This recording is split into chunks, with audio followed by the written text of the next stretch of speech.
So I'm gonna just, I guess, quickly show you.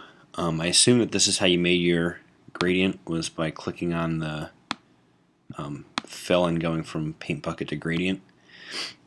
So I just have a rectangle here that's filled in with the same color scheme that you have on your background. And the way that you can do this is, there's a few different ways. If I click underneath here, what it does is it pulls the color from up here and puts it down here. And then I can take that and I can drag it wherever I want. So I can extend the green further down by doing that, and it's still fading from this darker green to a little bit lighter green, and then from that lighter green again to the white.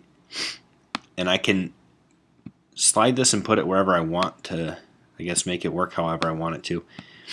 And you can also do this as many times as you want. So, if I want it to maybe fade to like a pretty light green and then mostly stay there before it hits the white, I can do that, and I can add as many of these pieces on here as I want, and I can slide them, and every time I move them it fades from this one to this one to this one and so on. So I can slide these around to get the exact look that I want.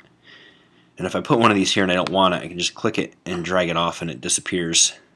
And then if, let's say I want this darker green from the top to be, dark green from here maybe to here and then start to fade, I can always click this one. I get the little eyedropper, and I can just eyedropper this darker one. So now what's going on is this entire top portion is that dark green, and then at some point it starts to do its fading.